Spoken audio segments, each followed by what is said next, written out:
Hey everyone out there. This has been in the past 20th Century Pop podcast that maybe you've listened to before, where we would, try to understand the present while living in the past. That's the tagline. That's something I haven't said in a while. Who hasn't said? Me, Tim. Tim Blevins. Wow, this is frantic. This is neurotic. This is not a good start for something that's not even an episode, but something that the intention is to entice you to check out an upcoming episode. And this may not do it, because this is in disarray. Hi, I'm Tim Blevins. Did I just say that? I just said that. Wow, my memory's great. Hi, people. I'm a podcaster. And if you're listening to this, then you know that because you've listened to us before. But it's been a while. 20th Century Pop, a show that used to be a weekly to bi-weekly show with my co-host Bob Canning and myself, is something that has not been streaming for some time. Where was it? Where has it been? Where have we been? What is going on? 9 of the 10 of you might be asking, because one of you probably knows. Well, the show went on an unannounced hiatus. Not to worry, nothing is wrong necessarily. Nothing is frantic. It's just the transition of life is what happened. People, oh my God. Trying to get back in the swing of this, and it's not the easiest thing in the world. Look, I enjoy doing the podcast with Bob. I think it's important to do this podcast with Bob. And what is the podcast? And on the offshoot chance you've forgotten, or for some reason you're listening to this thinking it's the first episode, seriously, if this is your way of checking out 20th Century Pop, might I suggest streaming backwards to an episode where there's an actual topic. But no, the show... That's a lot of noise coming from outside. Look, I'm going to tell you real quick. I moved recently. For about 6 years, I was living in a town called Malden, Massachusetts, which I told everybody was Boston, in an apartment with my partner. We're married now. I've been married for a while. That's not the new development, but we moved recently. We moved out of that to a place, and this will put some things back in perspective for you and show you there's a transition that happened, and it's not a transition that's supposed to be accompanied with, I don't know if you can hear that sound in the background. There's a truck outside that's rumbling. Look, location. Trying to warm back up to the microphone because it's been a while. Look. Where I've been has always been important to me. Where I've been being a coffee shop, where I've been being a comic book shop, a toy store, a movie theater, video store. God, I miss video stores. Or the basement of my parents' house growing up. Location has always been vital to my survival, even in times where it seemed like all I would do would light up a pack of cigarettes and wander the streets looking for someone.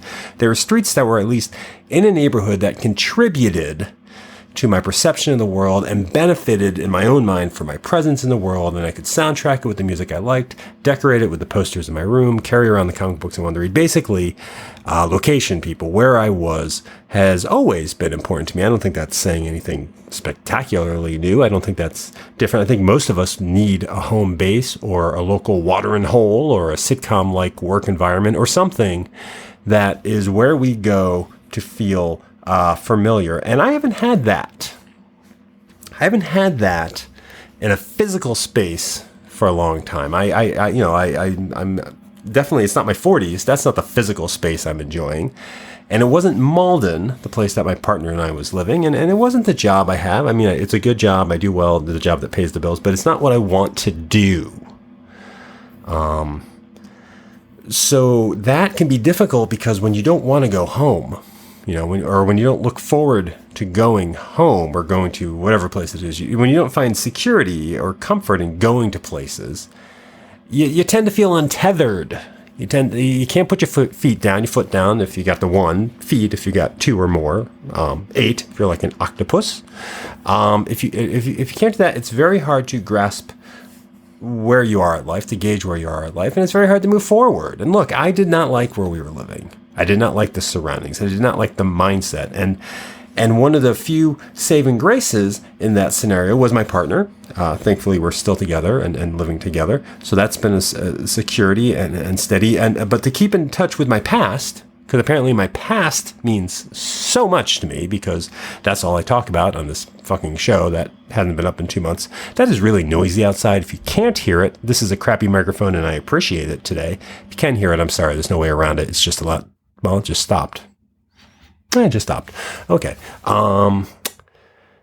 And I lost my train of thought. This is a strong way to keep things going. But, we were talking basically about my past. You know, I have an attachment to my past, healthy or unhealthy, I don't know. And that past rises up in my mind through things like the comic books I read, the cartoons I watched, all the pop cultural ephemera that I've accumulated since birth. The earliest things I can think of are probably some Richard Scarry figurines, a die-cast X-Wing fighter, a Tom and Jerry rubber figurines when I was, 2 or 3. And since then, I've just been accumulating stuff, many, many stuffs that meant something to me and somehow allowed me to create a connection with my past. And that past has been becoming a bit threadbare.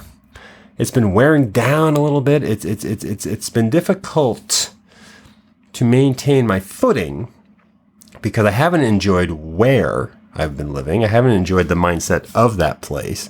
And I just had piles of my past that I couldn't even sort through. I had boxes and boxes of comic books stuffed in a closet that I couldn't thumb through, that I was never going to open.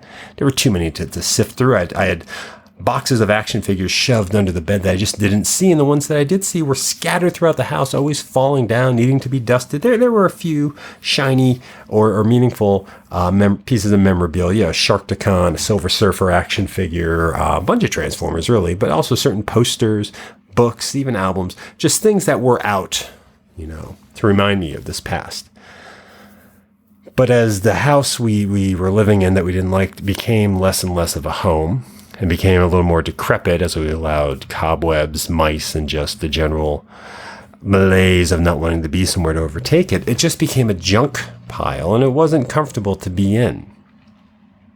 So we looked to escape it. And I'm saying that and abbreviating the story massively, which might have been more interesting than where I'm going with this. But my partner and I have moved. And we've moved out of Malden, and we moved away from Boston. And didn't move back into Somerville, which is a suburb of Boston, which I'd like to tell people I was in Cambridge, even though it was Somerville, whatever. We moved to Salem. We moved to Salem, Massachusetts, which you probably know from Sabrina the Teenage Witch, and also for the highly touted and strangely commercialized horrible practice of America of punishing women for practicing their own magical beliefs. Witchcraft and the Salem witch trials, many of which happened outside of Salem, but Salem is the hub of that. But regardless of it, I've always enjoyed the town of Salem. I've enjoyed it for a lot of reasons. It's right on the water. It's old looking. It's got a lot of nice old buildings. It has magic shops. It has the smells of incense everywhere. It has a history of trying to empower oneself and overcoming the ruling male class of the system and practicing beliefs. And it's a beautiful area, and it's away. It's away from the city. It's away from the noise. It's away from Malden. Again, audience in Malden, good luck with that town. It's fine.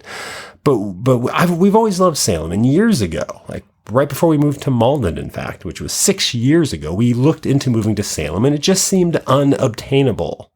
It was too far away. It cost too much money. It just wasn't a place we thought we could make a home. Cut to now, this Thursday, in June, and I live here. I live here in Salem, as does my partner. We sought it out, we found a way, and we're slowly making it work. We're struggling because we still work where we used to work, so the commute is longer, and there's prices and costs to that. But we got someplace. We got to an environment that I look forward to coming home to, that I look forward and enjoy walking around, and an environment that I've never lived in before. This is a drastic change for me. I've never been in a seaport town. I've never been in this old of a town, and not since college have I really lived this far away from work and the city. So that's new. And it's wonderfully new. And it was a process that took a long time of looking, of visiting apartments, of saving money, of packing, and all the process. Oh, you know what it is to move. You know what that's like. So that's what has been going on for the past 3 or 4 months.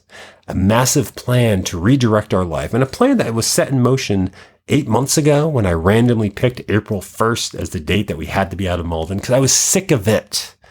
Malden was a dead end. Malden was a town that I never wanted to be in, that we had somehow gotten dormant in.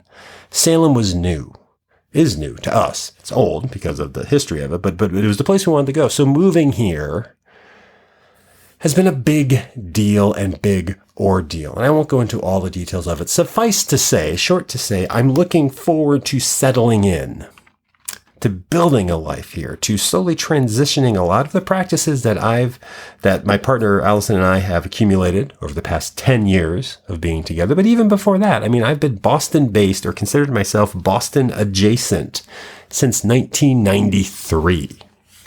26 years ago. And now that I'm cutting those ties in a way that I don't even consider where I am part of Boston, I wouldn't even tell someone I'm near Boston, I'm starting anew. This is a new phase. This is exciting.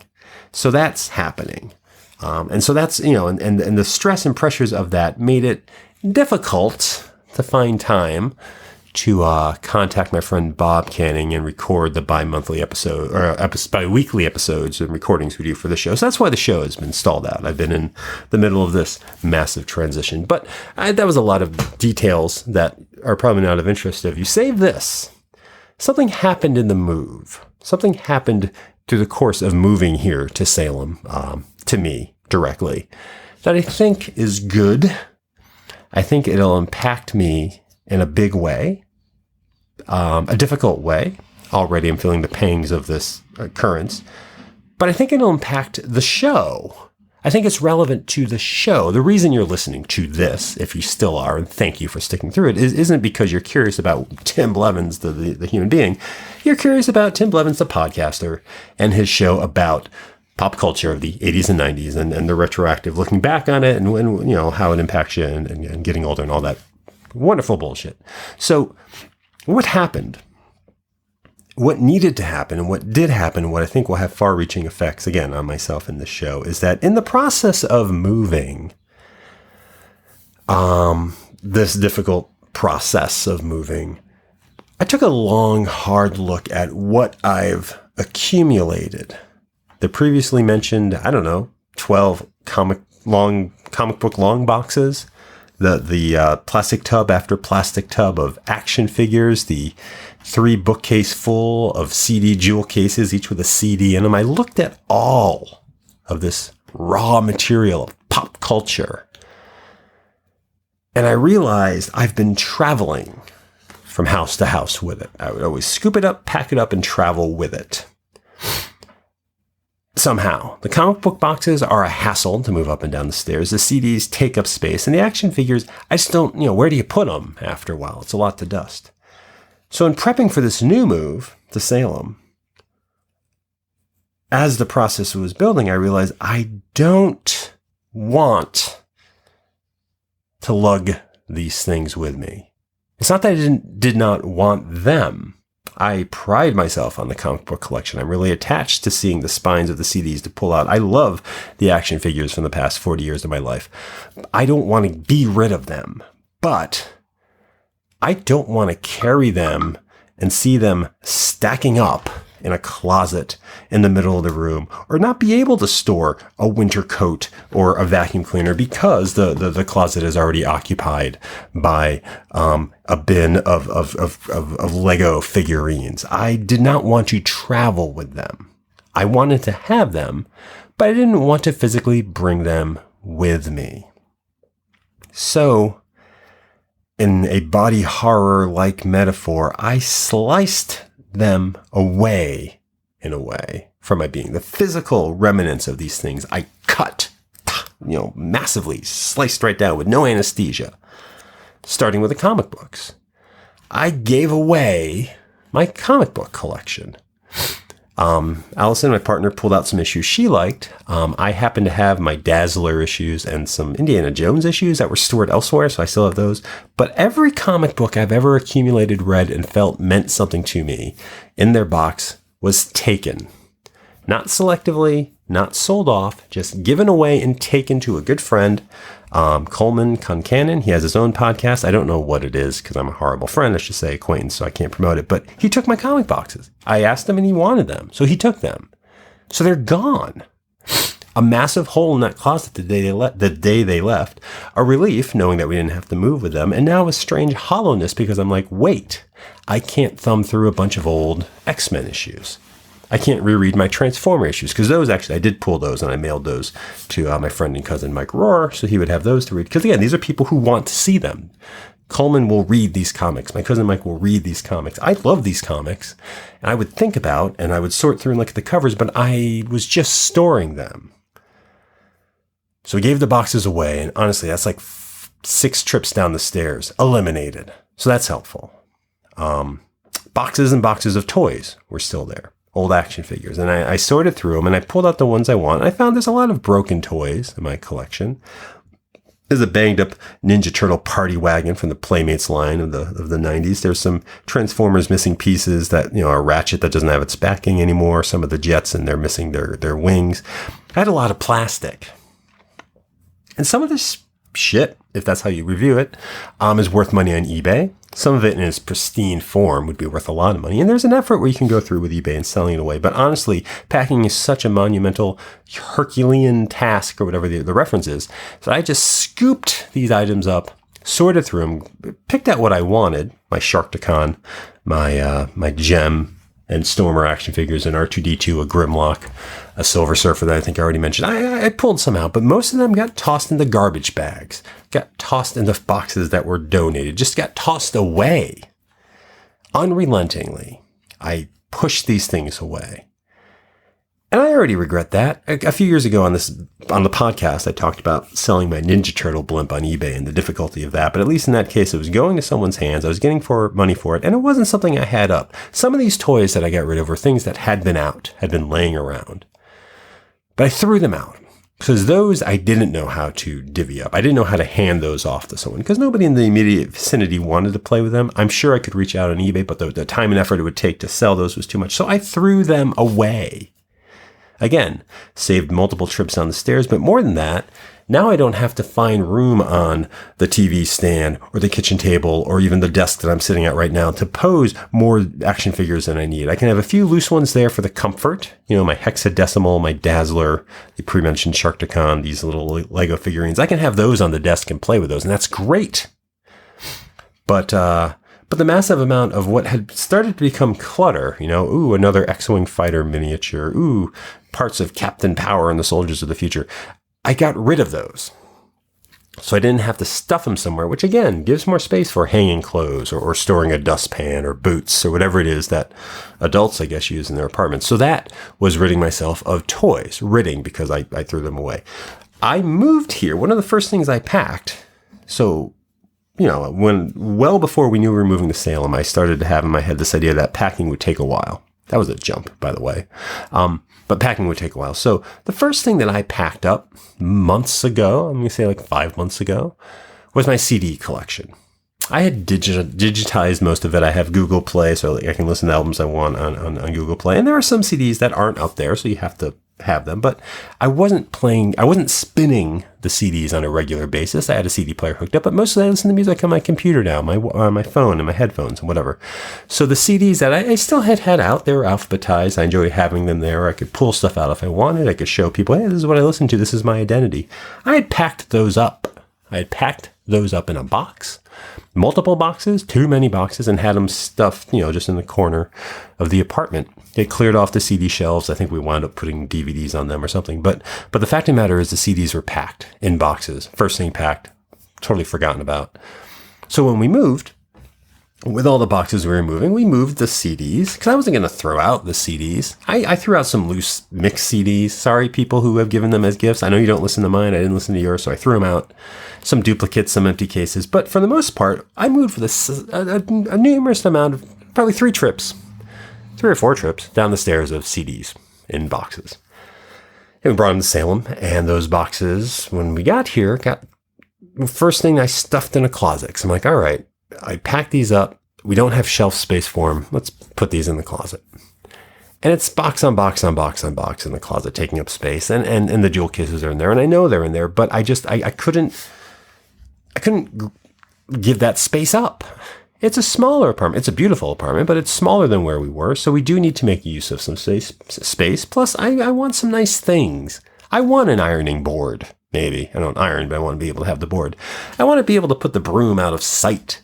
I want this to be an inviting house that I remember as a child my parents keeping. So I want to have space to store stuff. So having half a closet dedicated to cardboard boxes of CDs that nobody's looking at, let alone listening to, that seemed pointless to me. But unlike the comic books and unlike the toys, I knew that I still listened to music. And I knew that some of this music was harder to find. And I knew that the medium that I listened to, I do still like CDs. I couldn't just throw these out. I guess I could have sold them. I guess I could have donated them. What I did is I got 2 of those big flip books, those 4 pouches on either side of a plastic page. And I went through my entire CD collection and I pulled out the discs. I stuck each disc alphabetized, in each of the binders. So now I have 2 400 each binders of my CD collection and 2 very compact, easy to carry books. Those CD books is what I'm saying. This left me with garbage bags and cardboard boxes full of CD jewel cases, those weird plastic containers with, the cover art, the back art, the liner notes, CD cases, the way you would display a CD. And with the exception of a few, maybe like some epoxy ones where I enjoyed the cover, all the replacement ones because those mean something to me, a couple CDs where I wouldn't know what the CD was without the cover and I slid the cover in, with the exception of a handful of paper inserts, I scooped up the jewel cases and I tossed them into the garbage. We have a dumpster. That's where our garbage goes, massive dumpster. And I've been dumping into it garbage bags and cardboard boxes of dead body-like CD jewel cases. So that my ability to display my CD collection, them as items, them as the collectible as CDs have stopped being made, the item that I originally bought is gone. Because I threw the case away. And then that just leaves me with the discs, which I can play on a CD player and I can alphabetize, but I don't really have a way of displaying them. And I don't have the full package. And I'm no longer collecting compact discs because a collector would have the jewel cases. A collector would know the importance of the jewel cases. A collector would probably purchase albums based on which jewel case it was and would be able to display them, have them on a wall, have them out, pull them down, point to them, tell people, go figure me out. Look at those CDs and figure me out. And I will tell you, I already, a day after finishing the CD booklets or the CD cases with the discs in them, I already miss that. I looked inside each box and bag before I threw it out and just saw a pile of discs, and I missed the tangible physical presence of those discs, the holding them, the looking at the spines, the artwork, the pristineness of some cases, the memorable dents, cracks, and breaks of other cases. I miss the display aspect of my music collection because I miss being able to say, there I am, pointing at them and saying, you want to figure me out? Look what I chose to have. Look at the Archers of Loaf. Look at the Toya Wilcox. Look at the Ani DeFranco for some reason. Look at the lack of Pearl Jam. Look at the majority of Husker Du. And they're gone. Because I'm not going to climb in the dumpster, because I think I saw a raccoon. I'm not going to climb in the dumpster and pull out the cases. Plus, where would I put them? Honestly, I'm happy to have open space. I need to keep doing this with books and things. But the fact of the matter is, it was a big deal. Not to listen, not for the past 20 minutes of telling it, but at least for me as a person, it was a big, painful ordeal to throw this stuff away, be it through donation or trash. Because I've been traveling with a lot of this for all of my life. And they do mean something. I still love comic books and toys and music. But the ones that I held and carried, physically carried, from home to college to apartment to apartment to apartment to finally my friend who took them in an Uber away, those things are gone. So the display of those things, the thing that I always thought made me more the connoisseur, made them more important to me. It's like, yeah, we all grew up with comic books. See, everybody read a comic book when they were sick. Yeah, we had toys. People played with Secret Wars Marvel figures growing up. Yeah, music. Sure, I used to have Third Eye Blind on disc. People have that stuff. But not everybody still has it. And I did. And always did, because I felt this matters. This is important. It means something. Reverse that and you have a Close Encounters reference. So to no longer have it, to have tossed it aside, to have let it go, to have physically thrown it away, and found a way to conserve some of it. I still have the compact discs. I don't have a CD player hooked up yet, but I will. But I have the discs, and I have the toys that I still want to look at in the second. And I have graphic novel compilations of some of the comics, but to have made that choice, because I had to make the choice. That didn't happen accidentally or by tragedy. I chose each of these steps because we could have moved with all of this stuff and we didn't. To make that choice was difficult. And it shouldn't be. And you might be listening to this thinking, well, this is hyperbole to make up for the lack of an episode, because I'm sure this will be labeled a bonus episode, not an actual episode. But the truth of the matter is that was hard for me. I immediately, while doing it, not after I did it, but while doing it, regretted it. I regretted having to sort and make a Sofia Coppola choice of which Transformers to keep. And I faltered a little bit. I kept my broken Optimus Prime, even though he's broken. I kept him. I'm not going to put him out, but I still have him. I didn't keep his trailer because I'm missing pieces, but I kept him. But a lot of the other stuff, I made painful choices and tossed them in bags to throw away. Things I looked at and thought, this is 30 years old. Things I looked at and thought, this was important when you found this. This would be nice to have on the desk. This looked good. It's gone now. The comic books are gone. That's a big deal to me. I don't know if you get that or need to get that, but it's a big deal that these issues, that all of which I went and physically bought at some points in my life and did read and did hold on to, and does show a progression of time, to have an X-Men collection that was pretty complete from 1987 to about 2001, and then picked up again in 2003 and then finally tampered off in 2008. To have that in a couple of boxes is a testament to something. Not something I can explain in words, not something that impacts my interaction with you if we were interacting, but something that impacts the show and something that impacts my mind, so therefore the show, because the show is an extension of thoughts, because it's just words playing in your ears on a digital platform when you choose to. It's composed of the thoughts that were already thought and spoken. So that's how a podcast works, and that's fine. So these things I gave away built me and made me, and now I'm dealing with the fact that their physical remains are gone.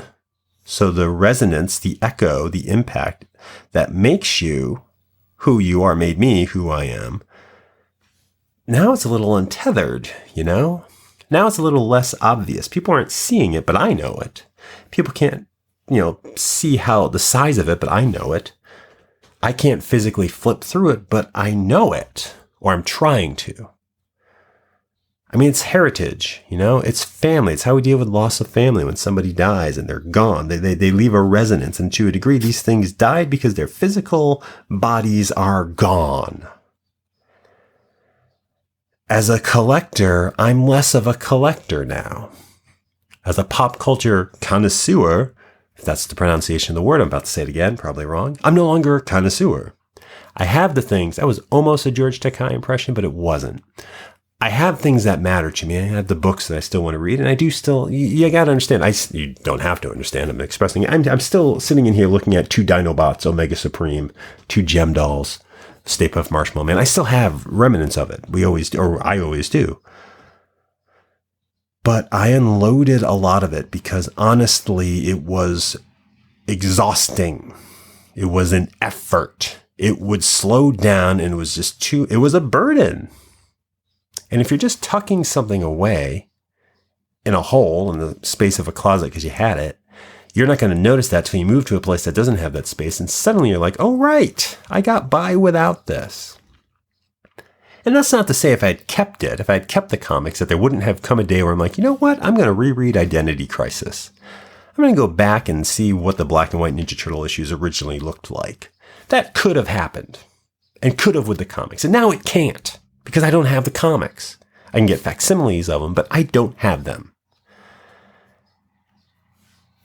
And so that's the step with this show and with myself is like, I'm rethinking my connection with these things, but I'm also rethinking how we talk about it, what Bob and I do on the show, on this podcast. And we're not just playing, oh, do you remember?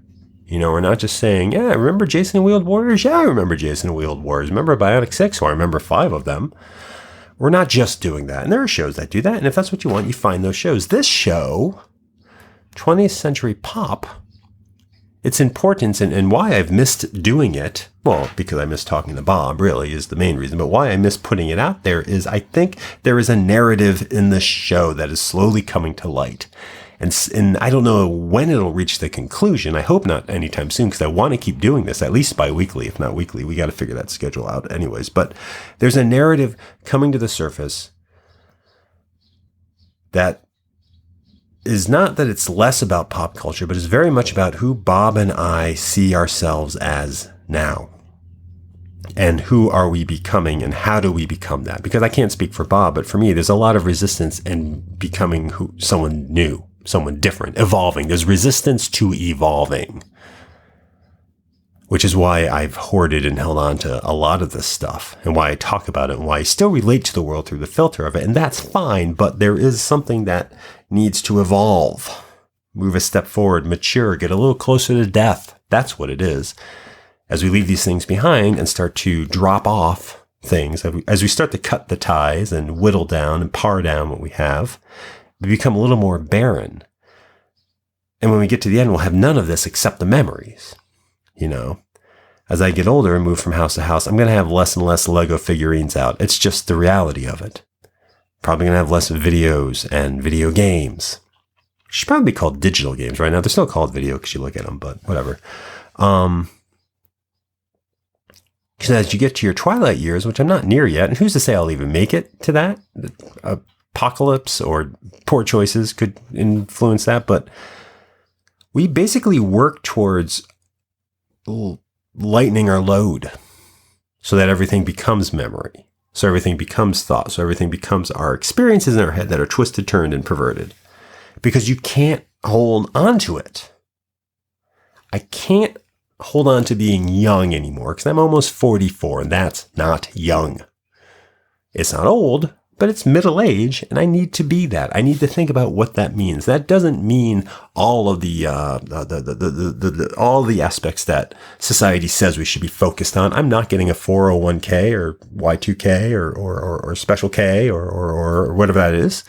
I'm working on a savings account. I'm probably not investing. My partner and I are looking to do things together to build a future together with savings and purchases and things like that, working towards a home, working towards a car. There are goals now that are mature goals that weren't there a year ago, that weren't there 6 months ago, and not all of which will work out, and not all of which will be good for me, and not all of which I'll like.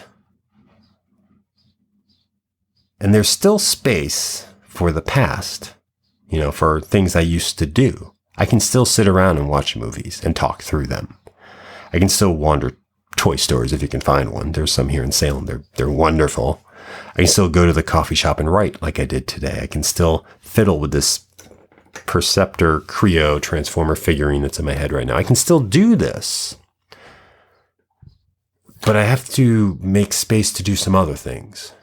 And that's scary, and that's disappointing, and that's a letdown. Because if over the past year in talking with people, I'd gotten from some friends that an aspect of myself that they've liked as a friend is that I always seemed to be fully formed. Who I was in college was who I was out of college, and I continued to be that. And these are friends who are my age who went through college with me, but then got jobs in their major or started families or bought houses or had to think of others. These are people whose life path was different from mine. And them saying you seem the same. I remember talking to my friend Chris Nassini, who's been on this show, and him saying, no, you pretty much seem the same as you were in college. And that's what people liked. that was equal parts reaffirming and disappointing, if something could be equal part those, but that's what it was. And that's fine. And that was this past year. And now I realize, well, okay, maybe some of that's true, but the reality is my life isn't just the same. My life isn't just wandering about, waiting to encounter people. My life involves another person, my partner. My life involves a relationship with my family that I grew up with. I need now to reach out to friends, which is part of what talking to Bob every week is. My life just involves needing to feel like I'm still doing something and good and feeling good about that. So as I streamline and got rid of some of the stuff, that's a physical, dramatic symbol or example of change.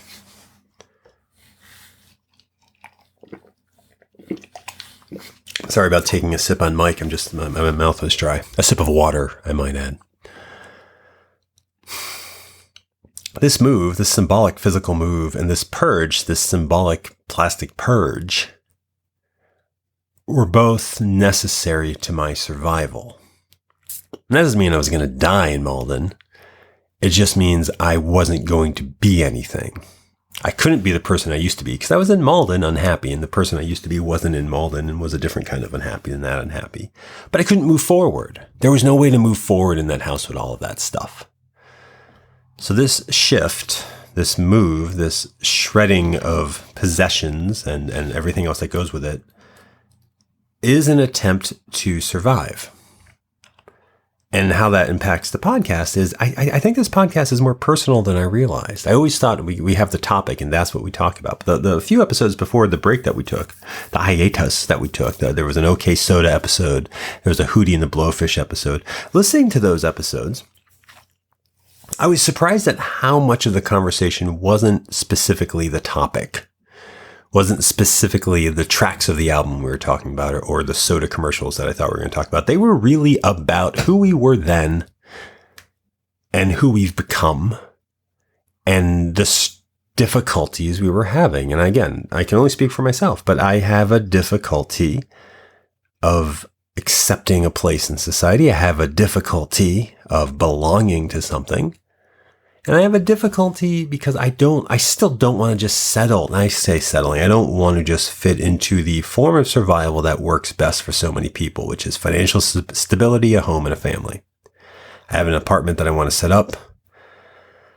I have enough money to survive. And I have a partner who I love. So I have those things. And now I want to reestablish with my friends and rebuild my friendships. But I don't want to lose my love, my connection, and my way of talking about this pop culture. But I don't have to carry it all and wear it all. So, yeah. This show, this podcast that Bob and I does, it'll always have a guiding topic. It needs that. Otherwise, it's self-indulgent. I mean, this right now was self-indulgent, but it's related loosely. But if Bob and I were just like, let's turn on the mics and see what clicks, what we talk about, nobody wants to hear that. But when there's a focus of a topic, here's the umbrella. We're going to talk about, the Back to the Future trilogy. That's the point of reference. That's what people come to. And then in that, we learn about ourselves and hear about ourselves. And that, to me, is what this show is. Figuring out. I mean, it's always been there in the catchphrase, the whole, understanding the present while living in the past. But I think now a tip of that is moving forward. What is our future for us as these two people? What are we trying to do? What are we doing? And it's through the filter of the stuff that I like. It's through the filter of talking about an album by the band X. It's through a filter of the, discussing the visage of Galactus or the fear of Skynet or any of these things. And so, I'm happy to be gearing up to get back to doing this show and sincerely doing it. Bob and I, we've got an episode coming up next week, our 99th official episode. After that's the 100th episode. And then from there, it's a flexible show. It's a flexible format because it's really just people talking for an hour, as it is today, a little less than an hour, I hope. Otherwise, this is way too long. But yeah. Where am I now?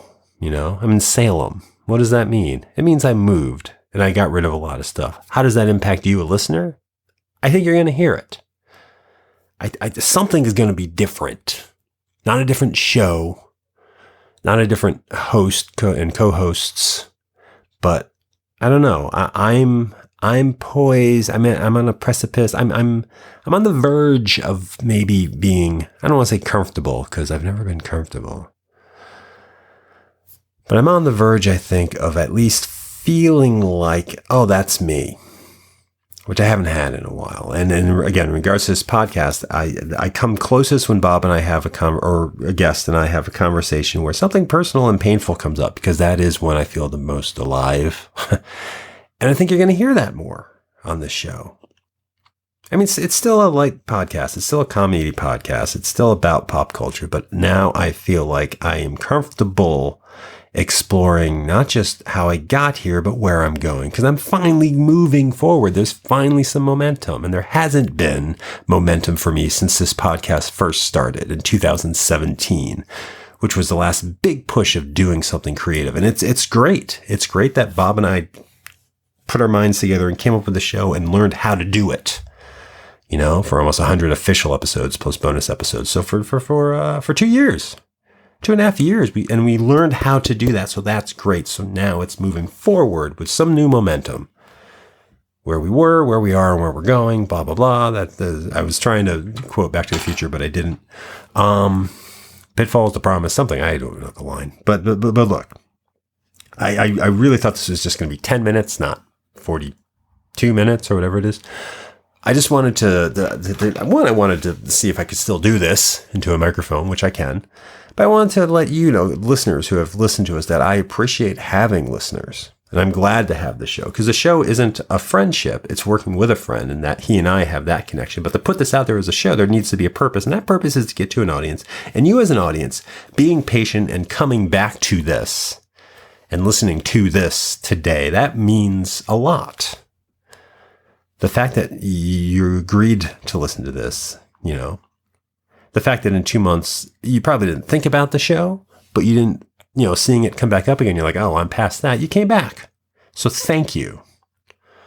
I'm ready now to do this show. Justice. No, that was stupid. Can I retake that? I'm ready to do the show. That's all. I want to do the show. I'm looking forward to doing the show again. So next week, Bob and I will be here. We're talking about movies. The summer will have started, so next week Bob and I will be here talking about the movies of 1997, an important year. 1997, as you'll hear, was a pretty important year. That's the year Bob and I both graduated college, so a lot of things were kind of coinciding with the movies that were released. So that's up next Thursday. This Thursday, this is up, so this is what you're listening to. And again, you're probably listening to it because you're subscribed to the show already, but if you're not, if you need a little reminder to be, 20th Century Pop is a bi-weekly podcast that hopefully will get back to being weekly, but for now it's bi-weekly, with these little bonus episodes splintered in there. And you can find it at 20popcast.com, the main website for the show. The most recent episode is always streaming right there on the home page. There's also links to all of our past episodes, as well as links to how to subscribe to the show, which is what I would encourage you, if you haven't done yet, to do. Or if you know someone who likes the show, subscribe to it. Get updated. You don't have to listen to every episode, but something will hopefully get your intrigue, and you'll listen to some of them. Just trying to keep the audience we have and build it to more. Would love to hear what you think. A lot of the depending on how you listen to podcasts, the platform you listen to, like Apple Podcasts, it gives you the chance to write a review. If you could do that, that would be great. I mean, wait for an episode, obviously, of content to do that. But yeah, check out 20popcast.com to subscribe to the show. You can also follow us on Twitter at 20popcast. You can follow us on Instagram at 20popcast. And you can come back next week, next Thursday, because that's when Bob and I and Bob will be, talking again. And it'll be more interesting than just this. I am winded. I am exhausted. That was 44 minutes with only one pause to sip some water. And yet somehow, despite only one pause for water, I got to go to the bathroom. So thank you, people. We'll be back. We'll be here. We'll have a show next Thursday. Without a catchphrase, it feels more sincere, but it also just feels like there's no real way to tie this up. So obviously this little rambling at the end of each episode is our catchphrase. It's a lack of a catchphrase. posing as a catchphrase. So inherently that has become our catchphrase.